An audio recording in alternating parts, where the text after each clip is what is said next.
Good morning to you, and thank you so much for joining us today. It is Monday, the 12th of September 2022. The show is Good Morning Africa. My name is Miriam Ogutu, and as usual, it is a pleasure to have you on board today. Good afternoon, good evening, depending on where you're tuned in and joining us from. Just a few minutes past 10 a.m. here in Nairobi, East African time. So before we get into our topic of discussion this morning, I'd like to bring us up to date with the latest news from the leading newspapers in the country, and then just a few from Africa. And after that, we will get the latest news from across the continent of Africa, and then we'll get into our topic of discussion this morning. The Standard newspaper, the main headline, the last act. Today is the last day of President Uhuru Kenyatta's reign. As he retires, Kenyans will remember him for different things. Some will see the major infrastructure projects as his biggest achievement. Others will feel his contribution in the health sector as groundbreaking, as well as they bid farewell to the country's fourth president. The story is on page 6 on the Standard newspaper.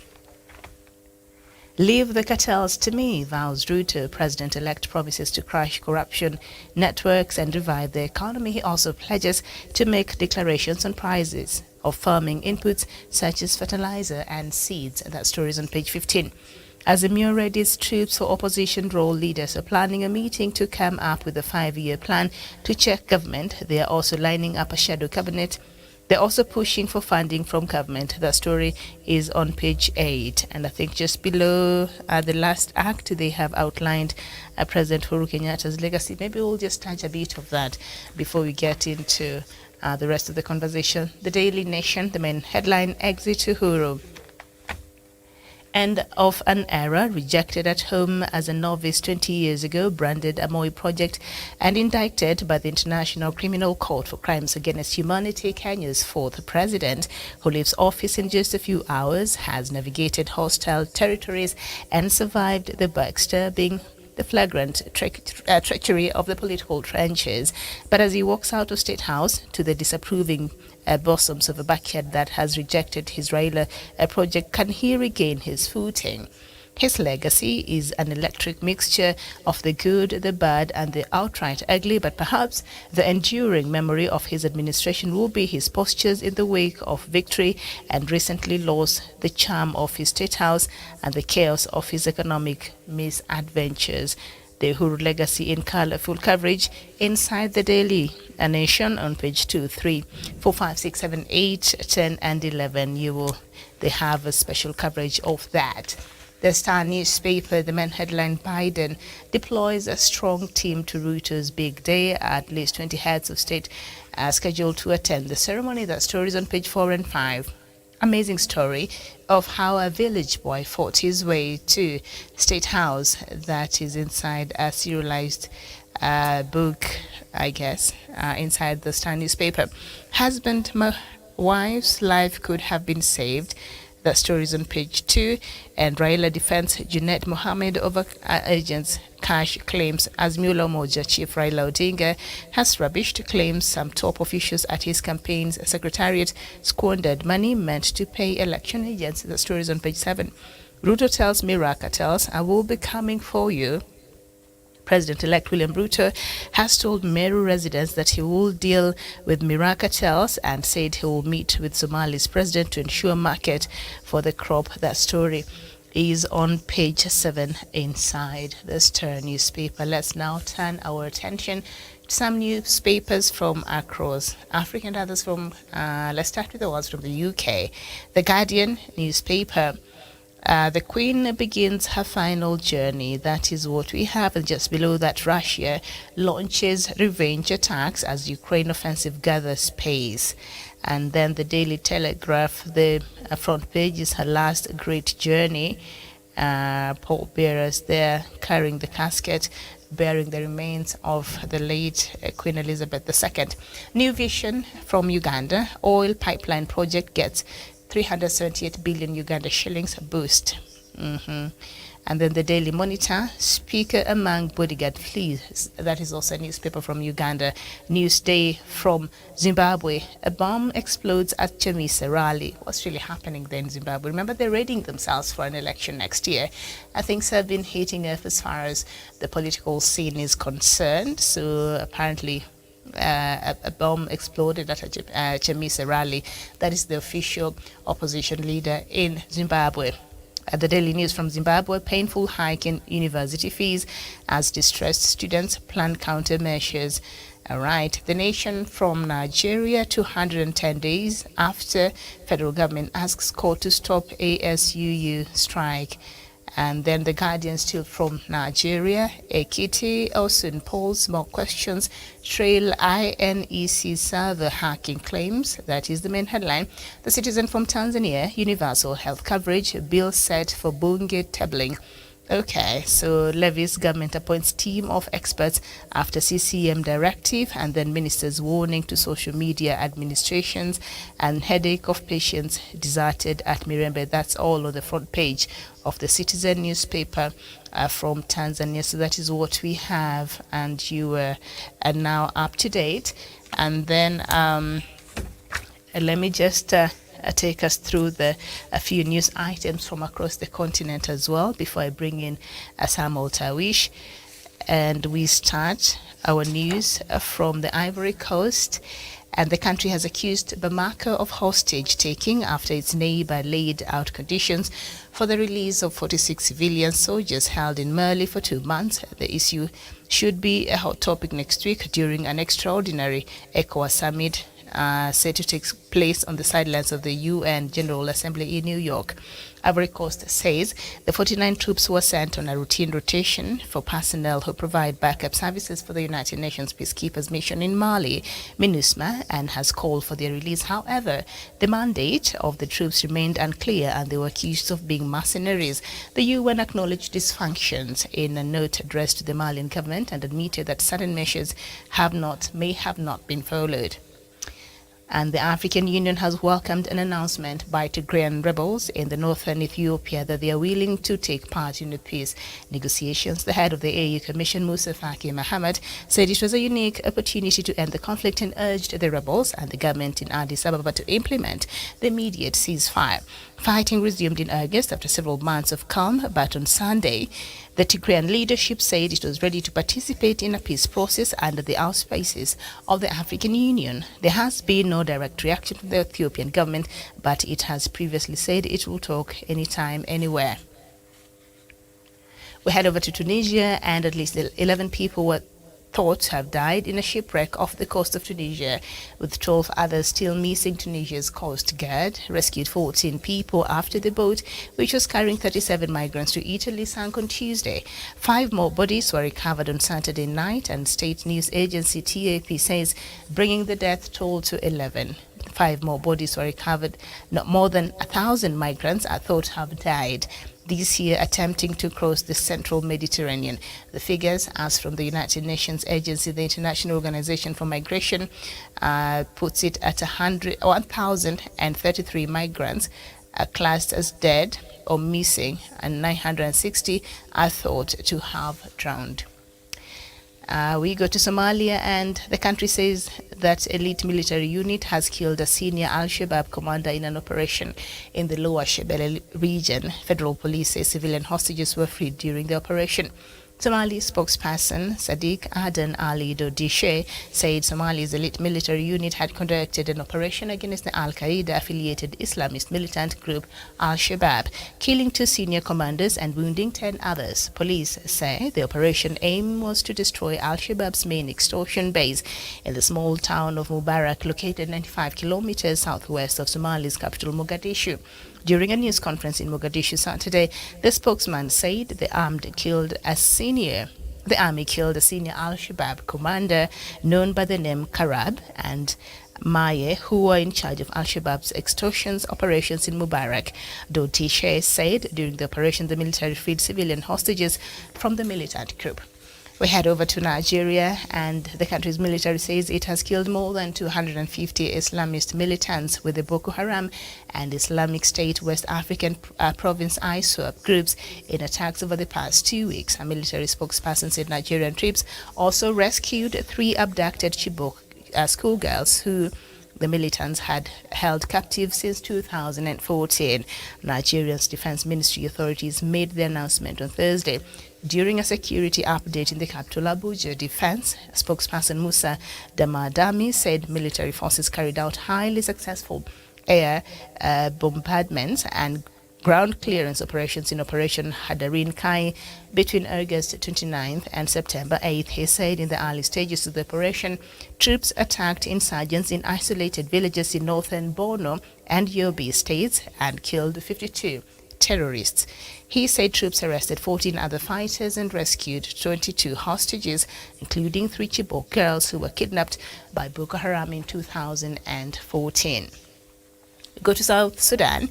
President Salva Kiir traveled to Jonglei State's capital, Bor, last week to inaugurate 3 complex buildings at Dr. John Garang Memorial University of Science and Technology. Kiir and his accompanying delegation traveled to Bor to officiate the modern classrooms at the university campus. With the completion of standard lecture halls, the facility is expected to accommodate various colleges, including laboratories for practical lessons. Garang Goch, a civil rights activist in the state, described the government's built complexes as of world class.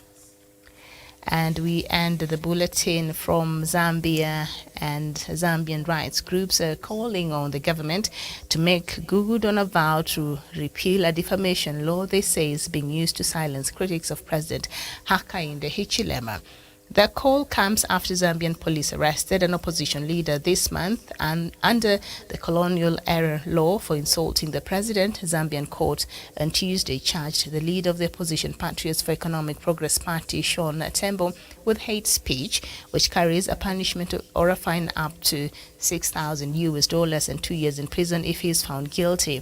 The charge followed Tembo's September 1st arrest that he posted online criticism of President Hakainde Hichilema's monthly fuel price hikes, comparing them to menstruation. Okay, now that's not even good.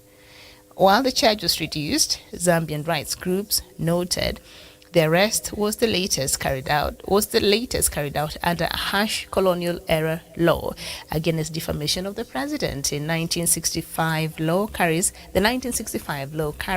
a punishment up to 3 years in prison for insults against the president and has been used by past governments to silence critics campaigning for president in last year's election, which he won. Hichilema promised to revoke the law, and yet the law is still there, and now he's using the same law to, silence, allegedly, his critics. So that is the latest news from across the continent of Africa. Thank you so much. We're joined by Samuel Tawish, our in-house analyst and also a journalist from Nairobi. Tawish, a very good morning to you. Very good morning indeed to you, Miriam Ogutu, from our communication headquarters. Good morning to our viewers watching this program in Kenya, Africa, and the rest of the world. My pleasure to join you on this program. All right, nice to have you. So, of course, we have a topic that we shall be getting into, but I couldn't fail to look at, some of the stories that we have on the front pages of the newspaper today. The Daily Nation, exit Uhuru Kenyatta, and then the Standard newspaper, The Last Act, and they have outlined a bit of President Uhuru Kenyatta's legacy, maybe one of the key things that he will be remembered with. So I'll just go through a few of them in a nutshell, and maybe we just spend a few minutes there, then we can just move on to other things. The first one, according to the Standard newspaper, the first one on Uhuru's legacy is infrastructure. Uhuru spent trillions to build roads, with a key project being the SGR line that cost about 500 billion Kenya shillings for the 2 phases. The second one is devolution. The president midwifed devolution, with his government allocating almost 3 trillion Kenya shillings to counties in the last 10 years. The third is public debt. Uhuru went on a borrowing spree, raising the country's debt from 1.79 trillion Kenya shillings in 2013 to 8.47 trillion Kenya shillings in 2022.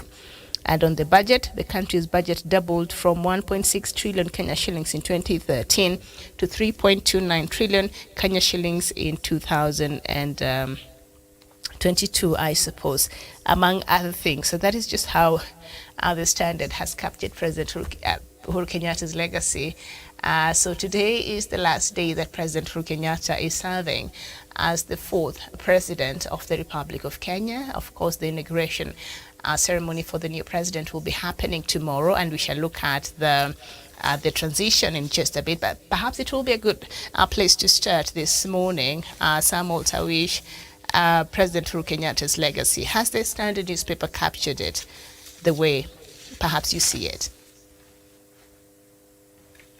Thank you once more, Miriam. And we agree that opinion is divided, or rather split, as regards to what President Kenyatta has been able to achieve during his tenure as the president of Kenya for the last 10 years. And from where I see it, Miriam, I think it is worth lauding the president for what he's been able to do for the people of Kenya. I mean, we've seen President Uhuru Kenyatta put a lot of effort and resources in uplifting the lives of ordinary Mwananchi, even in the face of the hard economic times that we continue to face as a nation. I think Kenya is not any unique, because these of course, the hard economic moments or times that the people of Kenya are facing are same as what is happening in Uganda, in Tanzania, and probably even globally. So it is not something that you can quite peg on President Uhuru Kenyatta as personally having failed through his leadership style or in his administration to make life easy for the people of Kenya. That is one. Miriam, second, there's also an aspect of infrastructure which you have alluded to. I mean, Kenya today stands tall when it comes to the issue of infrastructure, especially road connectivity. You talk about the standard gauge railway all the way from Mombasa to Nairobi, and now, of course, extending to Naivasha, the dry port of Naivasha.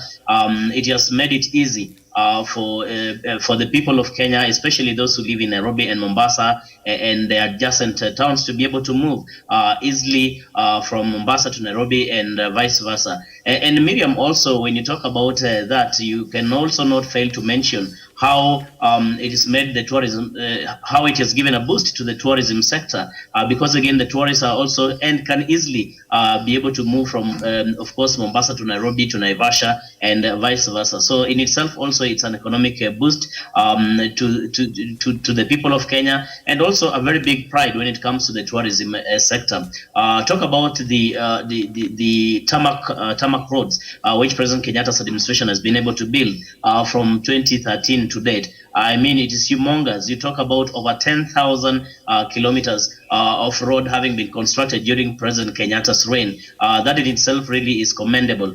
Come to the issue of education, Miriam. I think President Kenyatta has also done quite well when it comes to making sure that at least children can be able to get affordable education, for that matter, through the free secondary education policy, which President Kenyatta's administration has been able to put into place. You talk about the issue of healthcare in the country. I mean, today there's increased health facilities in the countries, and also drugs, and also the employment of more personnel to make sure that our people can be able to access these very essential services, that is healthcare services, of course, within reach. And that is also something that is very, very important. Remember the issue of maternity, free maternity for our mothers, sisters, and wives. I mean, this is also something that President Kenyatta has quite put a lot of effort and resources, and it goes really, it goes down in terms of his achievement as some of the things that he's done for the people of Kenya. Miriam, I cannot also fail to mention the issue of unity for this country, the unity of the people of Kenya. I mean, President Kenyatta has been able to make very big sacrifices when it comes to ending political enmity. You remember the famous handshake between himself and former Prime Minister Raila Odinga in 2018, and it has brought forth the unity that we continue to enjoy, the tranquility that the people of Kenya continue to enjoy. I mean, it's something that has now gone down in history in the African, if not globally, in the African continent, if not globally. And today, I mean, every other nation can be able to tap into Kenya's example and try to see how did Kenya manage really to bring political erstwhiles together. I mean, political antagonists together to work for the benefit of the people of Kenya. It is something that has never been seen anywhere in Africa or not even in the world. But Kenyatta, during his tenure, has been able to do this, and I think also Kenyans will remember him for that. As regards to some of the issues you've mentioned, when it comes to debt, I mean, the debt ceiling has gone up. I mean, Miriam, government cannot be able to run the affairs, including even being able to fulfill some of the pledges that require really a lot of resources and financial resources, to be particular, without necessarily borrowing. I think the only problem that you've had with this borrowing is that most of the monies that Kenya has borrowed from outside has also been swindled by some public servants, which is very, very unfortunate. And most of these monies have not gone to the intended purposes. I think that is the only problem we are having as a country. If the borrowed money would have gone to the for the intended purpose, then we'll not even be talking about the issue of those, of course, debts that Kenya is facing today. But because most of it has gone into individual pockets, that's where the problem is. But again, even as the new administration comes into place, Miriam, we must be able to think as a people, as a country, how are we going to be able to repay our debts, and also how are we going to be able to fulfill some of the pledges that the incoming administration was making during the campaign period. I mean, it is a responsibility on the part of the ordinary Kenyans to make sure that they pay taxes, and that way they will also be able to demand services from government. It's a give and take kind of situation. We pay tax and ask for the services through these taxes, Miriam. I can go on and on, Miriam. Yeah. We all know what the president has been able to achieve, but quite impressive during his tenure, Miriam. All right, thank you. Did some observation. Of course, when I was going through the headlines, one of the newspapers from Tanzania, The Citizen, I saw one of the news items there was President Suluhu. Tanzania is also trying to figure out the universal health coverage. So I think as Kenya, I think under President Uhuru Kenyatta, we are a bit far ahead as far as universal health coverage is concerned, and hopefully the rest of the aspects of that will be sorted out by the incoming government so that Kenyans can truly enjoy good healthcare, quality healthcare at a very affordable price, and maybe improve the services in our public institutions, because that is where majority of Kenyans go to seek for health services. But something else before we jump to the topic of the day is devolution. President Uhuru Kenyatta midwifed devolution, and his government has allocated almost 3 trillion Kenya shillings to counties in the last 10 years. So over the weekend, I'm sure you watched that video of the new governor for Kisii, Simba Arati, and just a bit of an audit through the county before they start settling down revealed a lot of things that we know our counties has been grappling with, because we know majority of the money that is given to the county, according to the law, 35% is supposed to go to wage bills, if at all. But from what we've been seeing and from the Auditor General's report year in, year out, majority of the counties spend even up to 90% of their monies on wages, on wage bill and entertainment and other things that have nothing to do with the benefit of the people from these counties. So just a bit of a sample of what Simba Arati, and the road he inherited from Kisii, the previous, leadership in Kisii County. And I think that is a reflection that cuts across majority of the counties across Kenya. So even as President Uhuru Kenyatta midwifed devolution, how do you think he did as far as that is concerned, and perhaps what should Kenyans expect as far as devolution is concerned in this new dispensation? Indeed, Miriam, devolution was and still remains a very good concept for Kenya, save that the only challenge we are having is that really the issue of devolution has not quite been realized as was anticipated, in the sense that, we're talking about dealing with the issue of corruption. We're talking about the issue of devolving funds to reach the ordinary Mwananchi at home, making sure that the ordinary Mwananchi can have a public participation and do projects or undertake projects that are of priority to specific counties depending on their areas of interest and priority areas. But Miriam, that has since not been quite achieved because of the decentralized corruption, because of the decentralized favoritism when it comes to awarding jobs and contracts. You can quite notice that when you go to the counties today, Miriam, the same leaders we have gone there and employed their cronies. They have employed their relatives. They have employed people who are politically connected to them. And we still have marginalized people within the same counties as we speak, so to say, Miriam. And when it also comes to the issue of a devolution, just like you've said, how President Kenyatta has been able to midwife, because again, it is during his tenure that we have had the first implementation of the devolution, owing to the passage of the 2010 Constitution. But Miriam, it is also arguable that President Kenyatta's administration was not able to decentralize all the services and functions as envisaged in the Constitution.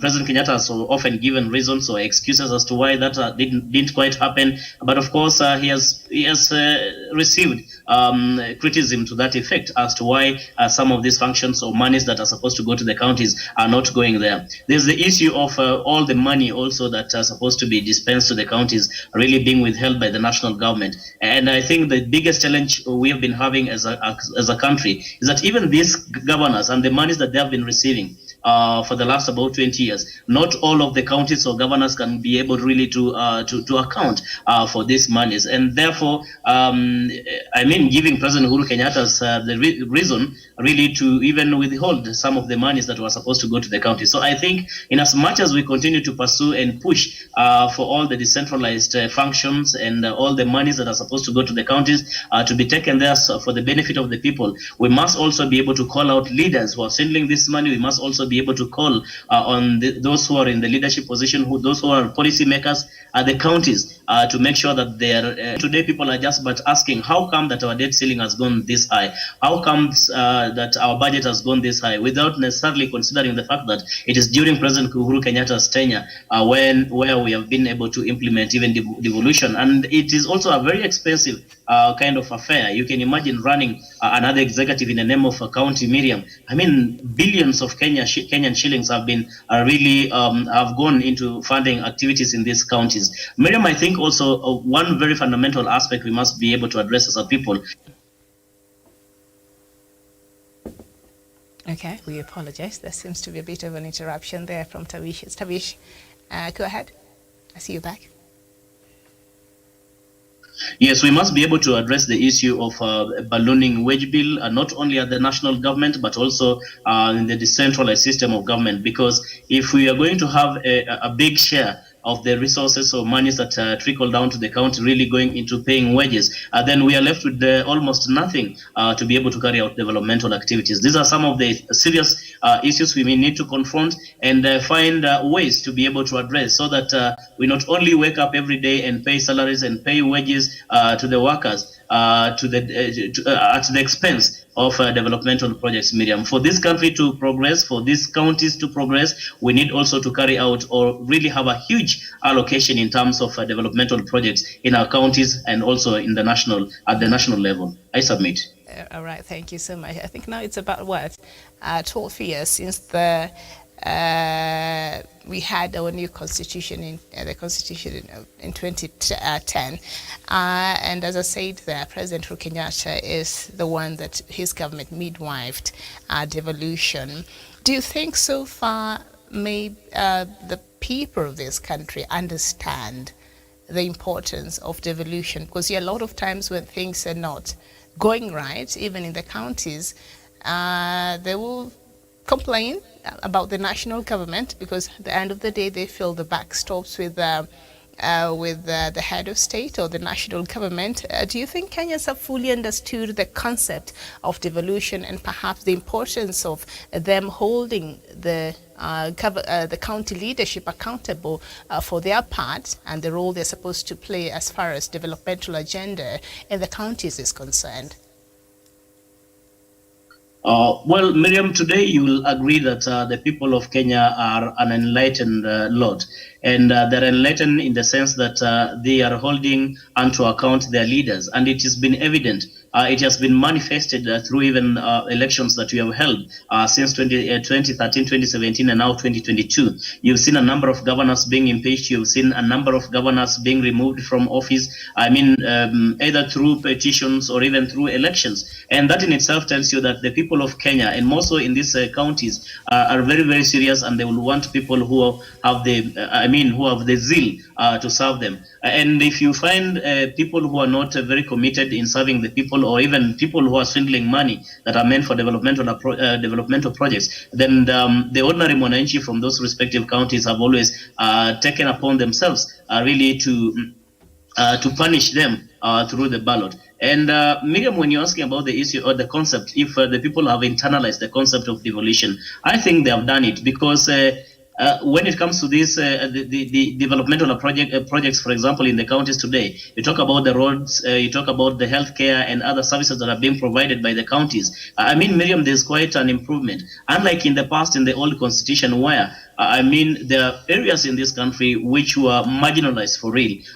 Areas where people did not even have proper roads, they did not have proper schools, they did not have rather infrastructures, they did not have healthcare facilities. But today when you go to these counties, you'll notice that there's a very, very big change. And I think if we can be able to implement devolution fully, 100%, and be able to utilize the resources that are directed to our counties, then we are going to realize a very, very big improvement and progress in our counties, and in itself also improving, of course, the status of Kenya as a nation. So there remains to be some challenges, of course, but how we are going to navigate ourselves and be able to deal with these challenges in implementing devolution and making sure that the resources are reused for the intended purpose, then Miriam, I can tell you this is one of the biggest achievements that we have ever had, or rather, the new constitution brought to the people of Kenya. Because today you do not need necessarily to be leaning towards the government of the day or even the president for you to get the monies.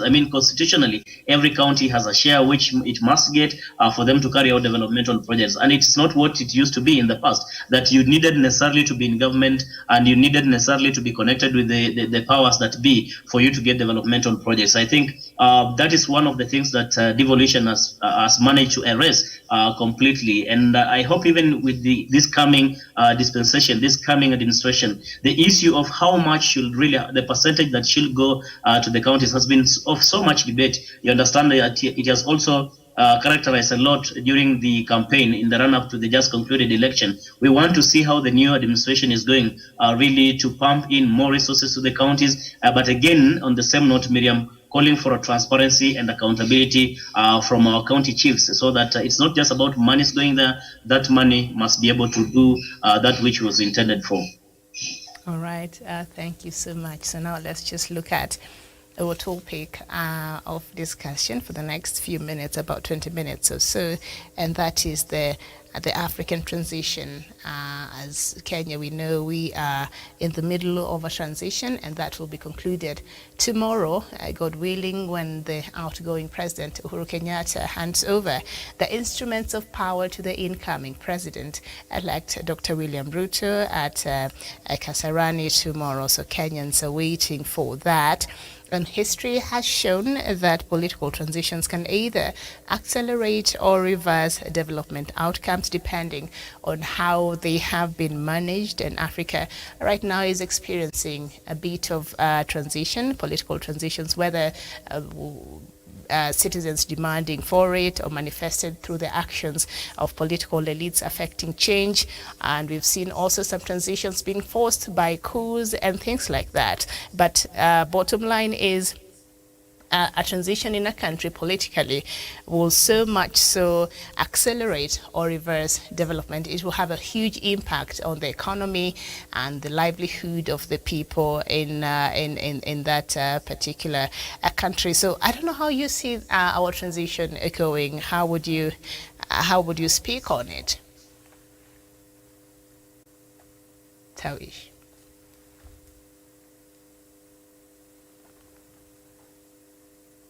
I beg your pardon, Miriam. I had an interruption from a call. Sorry. We are looking at the transition in the African context, and I started there earlier by just sharing that, from what we've seen, especially in the continent, history has shown that political transitions can either accelerate or reverse developmental outcomes depending on how they have been managed. And we've seen a couple of transitions in this continent. Others have been smooth, others have been demanded by the citizens, others have been through coups that we've seen happen, especially last year and the previous years. And so, but bottom line, however that happens, it will affect the country in accelerating the country forward or backward. So how can you say we have been able to manage our own transition in the country? Well, thank you, Miriam. And I think we give credit to the people of Kenya first for conducting a very peaceful campaign and election, and also when we had the petition filed at the Supreme Court contesting the outcome of the results of the presidential election. It is really demonstrated Kenya as a mature democracy, and the Kenyan people having matured when it comes to the democracy. And Miriam, it speaks volumes because, again, I'm very sure even the countries, the neighboring countries and the countries around the region really are borrowing a lot from Kenya as regards to how they have been able to manage the elections, and that this particular time when you're going to have this transition, and it's obvious it's going to be a very smooth transition at a time when you have an outgoing president who was supporting the opposition candidate, who has been defeated, of course, by Deputy President William Ruto, the president-elect. And you can quite have a feeling that in as much as Raila Amolo Odinga has isn't agreeable with the Supreme Court ruling, he's abiding by it. And President Kenyatta also, going by the sentiments he has made in regards to the just concluded general election, is that he's going to hand over power smoothly to Deputy President William Ruto, who is now the president-elect. That in itself really speaks volume about the level of our democracy and the level of the maturity of our democracy as a country. I think we give thumbs up to the people of Kenya for that level of democracy. And maybe I'm talking about that transition. I think it's a very big challenge also on the part of the incoming administration, because again, every other administration comes with its own policies, it comes with its own agendas, it has to fulfill the pledges they made to the people in the run-up to the election. But also there's a question of some of the projects that were being undertaken by the previous administration, some which were not complete, and we hope that the coming administration is going to complete them. It's no longer about the outgoing or the incoming administration. It's about the people of Kenya. It's about completing these projects for the benefit of the people of Kenya. It has nothing to do with politics. And so by the end of the day, if there are any projects that President Kenyatta, for example, was undertaking during his tenure and which were incomplete, which are incomplete as of now, and then I think it is incumbent upon the incoming administration to see into it how they can be able to complete, even as the juggle around it, making sure that they fulfill some of all of the pledges they made during their campaign. Because Miriam, come 2027, we will also hold the president then, I think President William Ruto, onto account. I mean, how he's going to perform between this 2022 to 2027 is going to be a very big yardstick in determining whether the people of Kenya will give them yet another nod or chance to serve them after the 2027 general election. So it is a tough balancing act, one in implementing rather fulfilling the pledges they have made to the people of Kenya during the campaign period, but also we will be so much interested to see if there's going to be a very sharp departure in terms of leaving out projects that have not been completed by the Jubilee administration. That is very, very critical on the part of President-elect William Ruto. He must be able to balance this and see into it that all these projects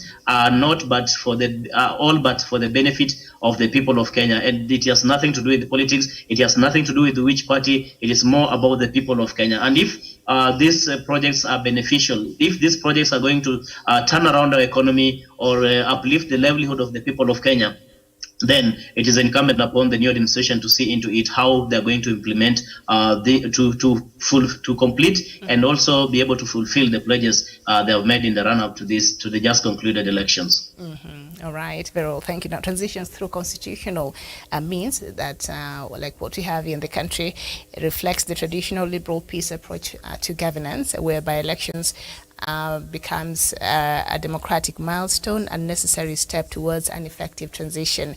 But still in Africa, there are places where we experience, and experience has shown that the timing and management of elections could possibly pose inherent risks to stability, especially in post-conflict settings, and the liberal peace may not always, in fact, be peaceful. So when you look at how far we have come as a country, which as far as our growing democracy is concerned, could you say that perhaps we are coming of age as far as our democracy? Because we saw after the Supreme Court ruling, Raila Odinga, the leader of opposition, came out and said as much as he vehemently, does not agree with that judgment, but he respects the decision of the court. Are we maturing? Yes, indeed. It does speak volume as regards to the milestones we have made in embracing democracy and in just becoming mature in as far as how we conduct our politics is concerned. Remember, you cannot say the same of what happened in 2007 when, of course, following the disputed presidential election, the people of Kenya went to the streets and so many lives were lost, properties were destroyed, and people were displaced from what they otherwise used to call home.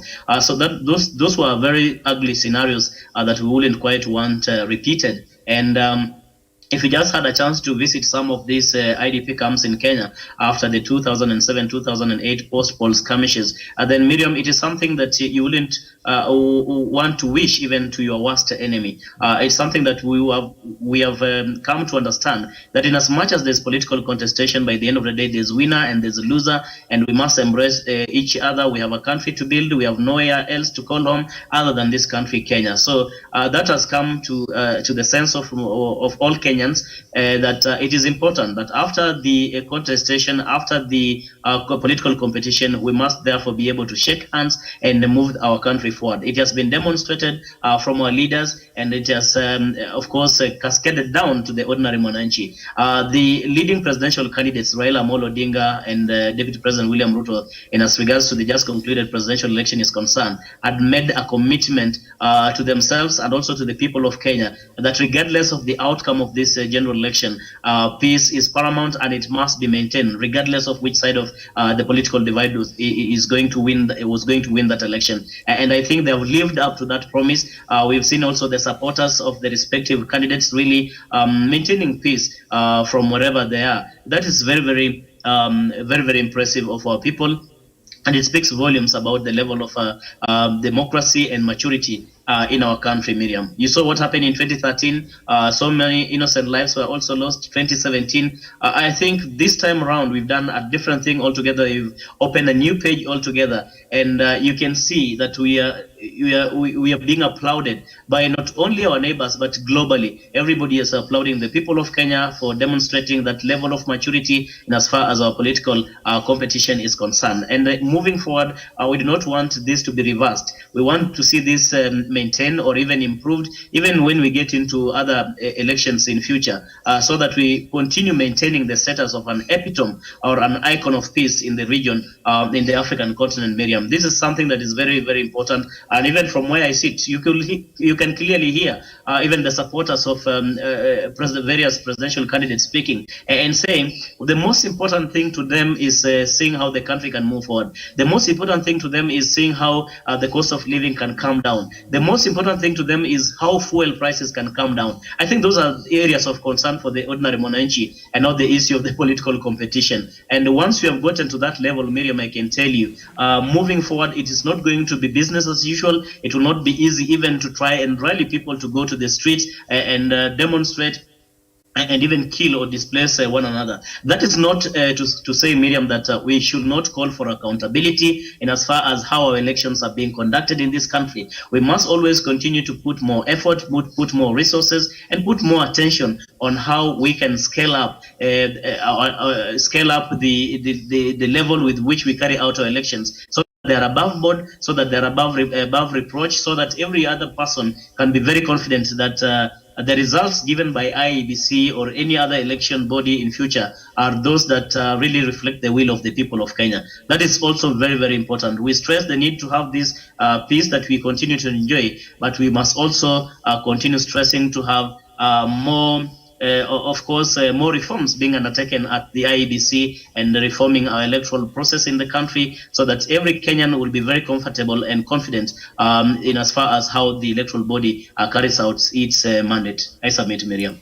All right, thank you so much. Now, away from the democratic, traditional liberal peace approach of governance, and that is through the constitution, like we see, or like we're seeing playing out here in the country, and of course a few other countries across Africa. But we do know that in the recent times, no region in Africa has been spared crisis or a threat of crisis as a result of either constitutional, unconstitutional, or extra constitutional transfer of power from the Horn of Africa to the Sahel to Southern Africa, military coups, challenges to long-standing monarchies, mass uprisings, sudden deaths of presidents, or the emergence of new generation of leaders are defining the context of contemporary transitions here in the continent. And of course, the management of these varying forms of transitions have a significant impact on peace, security, and development of the continent. So just outside of what we saw here happen, we've seen countries like the disposed leader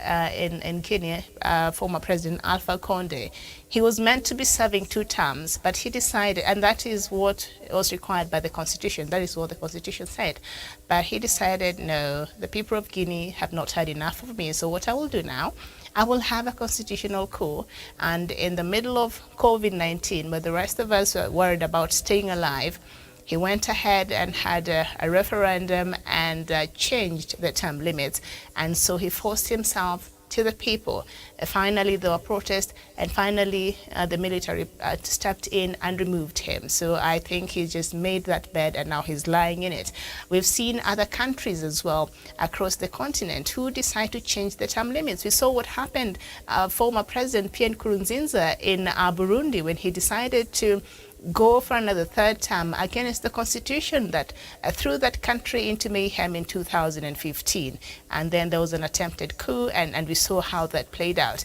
And many other examples across the continent, if you could even just go and see, a time in election, and we've seen Dr. Matanga every now and then just asking, do Africa really need an election? Because in a lot of African countries, elections is a matter of life and death. Elections means instability in a country. Elections mean unnecessary shedding of the blood. Elections mean, it comes with so many bad connotations, but there are other countries also like ours. I think we have learned our lessons from the previous dark times we've had in this country, and we seem to be, as much as we don't agree with everything, not all Kenyans are agreeing with everything and the way things turned out, but we are a country that adheres to the rule of law, and so we have to respect the Constitution moving forward. But perhaps what can the world and the rest of Africa, maybe the rest of Africa, learn from maybe our case study here, Tawish? Is there anything a few of these countries can learn? I know there are others whose electoral processes I think are okay and guarantee some peace, like that one of South Africa with the proportional representations, and others across. But majority of the countries are always on a crisis mode during election period. So what can they learn even as we conclude this conversation this morning? Miriam, it appears in most of the African countries, if not globally, there's the fear of exiting power. And we've seen that from the examples you have just mentioned, where leaders wanted to outstay in power. And for the simple reason is that maybe they fear once they get out of office, maybe there will be a retrace of how they were able to carry out activities while they were in power. And that's why you see they are hesitant really to leave power. So as a country and as a people of Kenya, and I think also also speaking as an African, we must try as much as possible to avoid the temptation of extending the term limit, of course, against the will of the people. Because again, you'll notice those who are in power, they can easily manipulate and even have the referendums that they know will easily favor them. Because when you have an electoral body that is compromised, or an electoral body that is in bed with the government of the day, you can easily have you can easily initiate such kind of processes like a referendum to change the term limits or remove them completely, like what happened, say for example, in Uganda, which you haven't quite mentioned, because a similar thing did happen in Uganda, where we do not have a term limit today. Then that means the sitting president can continue being in power as long as he wishes, because again, he has had almost every other system and organ in that country in his pocket, and is micromanaging, controlling everything. Then it makes it difficult even for the people or other people who are interested in, of course, ousting him from power, to do that, of course, democratically. Miriam, you've given examples of Burundi and other nations in the continent of Africa. You remember also what was happening with the Yaya Jammeh, is it in the Gambia, and so many of such examples, Miriam. So the biggest challenge we are having today as a continent is that we have leaders who, once they get into positions of power, they feel like they're entitled and they will not want really to exit. But speaking as a Kenyan and for Kenya, I think we've gotten to another level, a level where the leaders cannot easily manipulate, or even attempt, or even wish to change the constitution. They may have a dream of doing that, maybe to suit their own egos or to suit their own interests. But I'm very happy that the people of Kenya are today more watchful. They are very vigilant, and you cannot just do that without being checked by the ordinary mwananchi. And in Kenya today, you have seen the transitions you have had from President, of course, the founding father Mzee Jomo Kenyatta, who unfortunately passed on while still in power, to Daniel Arap Moi, to Mwai Kibaki in 2002, then to President Kenyatta in 2013, and now we are going to have President William Ruto from 2022 going forward. I expect that going into 2027 general election, I'm not very sure whether President-elect William Ruto will still be going to the ballot asking for another term in 2027. That is a wait and see kind of situation. But be that as it may, it is very important that the leaders who come into place must be able to live up to the expectation of the electorate, must be able to live within the confines and the dictates of the constitutions that are in place. We don't want leaders who get into power and would want to really to doctor, or even to try and rep the constitution just to suit their own personal interests. That is something that we do not want to see with the coming administration. President Kenyatta has lived up to the expectation of the people of Kenya. Is going to hand over power peacefully tomorrow, and we expect also Deputy President William Ruto to continue living in the spirit of the constitution, because that is the only guiding principle, that is the only guiding doctrine that will make him really succeed and do things in accordance with the constitution of the land. It's very, very imperative. Mm-hmm. And I think if the rest of the African countries can be able to borrow a leaf from Kenya, then as a continent we'll be making quite a very big milestone, and a very big progress in as far as democracy is concerned in our continent of Africa. Okay, and just one more question, and then I will just wind up. In the context of African transition, be it by, especially for those who do it in a traditional way of through elections and a liberal peace and approach to governance, would you speak on the importance of strong institutions as a safeguard to these processes? Strong institutions, Miriam, are a necessity when it comes to governance for any country. And I think Kenya has had a very painful experience in the past. That's why you see through the new constitution that we promulgated in 2010, or we have had to create independent institutions and also independent institutions, like, for example, the IEBC and other and so many other institutions in the country. That way, Miriam, you will not have a leader who will be able to micromanage the affairs of the country. He will be able to carry out activities in accordance with the law. And also we have independent institutions and individuals who are appointed to these key institutions who enjoy the, how do you call it, the security of tenure, in that the president or anyone in the authority cannot just be able to fire anyone because they're not abiding with what they want, or they're not doing things the way they feel it should be done. In that way, Miriam, will be making a progress as a nation. So we will encourage that we continue to have very strong institutions